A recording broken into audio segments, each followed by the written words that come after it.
Cold War tensions were also felt back home, away from the fighting. The societies of Europe and America changed radically during the Cold War years. Gender roles were heavily impacted by this change. Men that had fought in World War II returned home disillusioned with war and fighting, just as they had after the First World War. However, this time around, governments ensured the soldiers' transition back to civilian society went as smoothly as possible.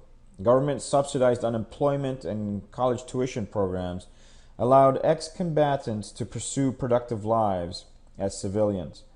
Frustrated young men continued to exist, but rather than join radical political organizations such as the Nazi or fascist parties, these angry young men enrolled in urban gangs or joined the rock and roll revolution.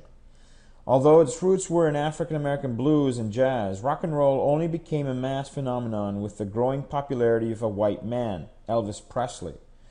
Incidentally, in the heavily censored 1950s, rockin' and rollin' was a euphemism for having sex. And Elvis was initially known as Elvis the Pelvis because of the outrage his gyrating hips caused among conservative social groups.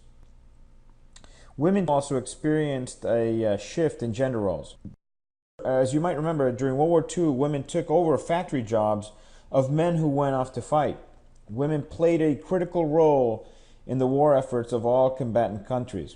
After the war, men returned home and wanted their jobs back. Women then were expected to go back to their more traditional roles of domestic queen. This move was encouraged by the appearance of fashion that accentuated the quote-unquote feminine qualities of women. Christian Dior, for example, invented a new look for women based on a tight waistline that opened up to a wide skirt. The curvy silhouette was emphasized by very pointy brassieres.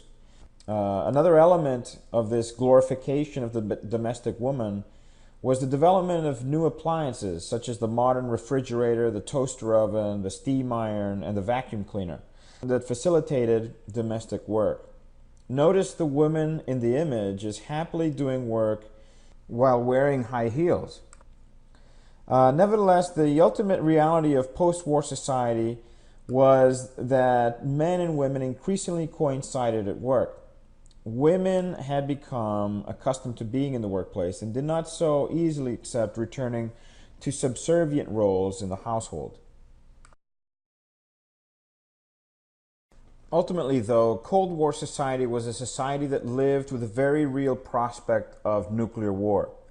In the United States, many families, especially those in the developing suburbs, built bomb shelters in their backyards. As you can see in the Life magazine cover on the right, there was a very real concern with surviving a nuclear attack.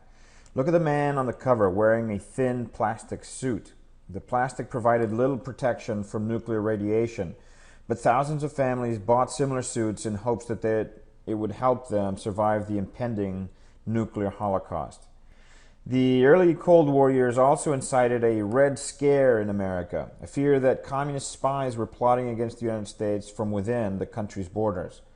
The movement to eradicate such a threat was spearheaded by Senator Joseph McCarthy from Wisconsin, who used the House Committee on Un-American Activities to lead a communist witch hunt. Prominent and not so prominent Americans were brought before the committee and asked if they had ever been members of the Communist Party. Though almost all denied any involvement with communism, and there was little actual proof of any involvement, McCarthy succeeded in blacklisting many of them, forcing them out of their jobs and shaming them in public.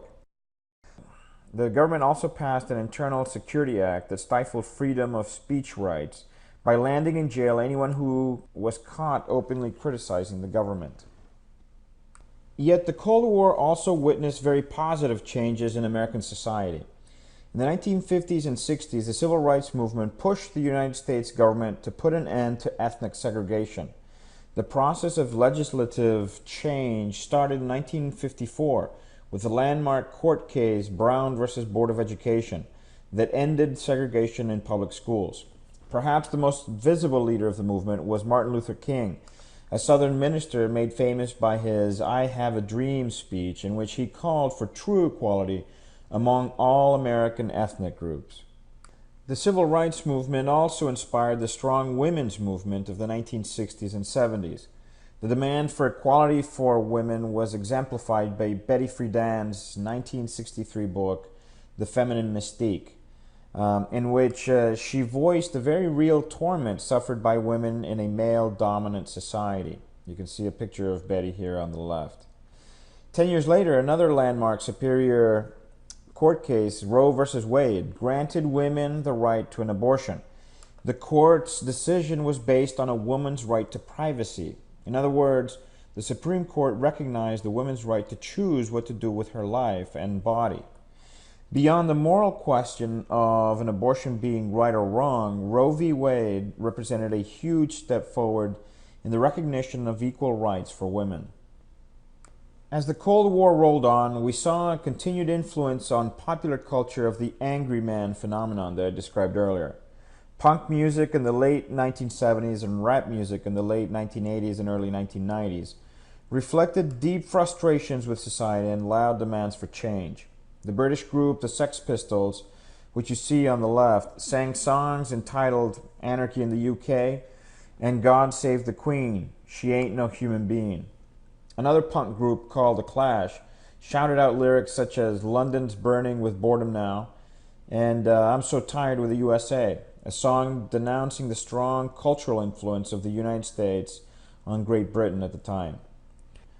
Rap groups such as Public Enemy and NWA denounced the wrongs of early 1990s city life in New York City and Los Angeles. Public Enemy's frustration with the lack of positive African American role models in society was evident in their Burn Hollywood Burn, as was NWA's criticism of the LAPD and their famous F the Police. As you reflect on the impact of Cold War society on life today, keep in mind that the radical advancements in individual rights and social equality that the United States experienced during these years were critical influences on present-day society. Thinking about the conflict between communism and capitalism seems foreign to many of us today, but for over 2 generations, most of the world societies were forced to align themselves with one or the other system. Next time, we will concentrate on how the Cold War affected other parts of the globe, such as Latin America and Africa, and how it finally came to an end in 1991. Take care and have a good week.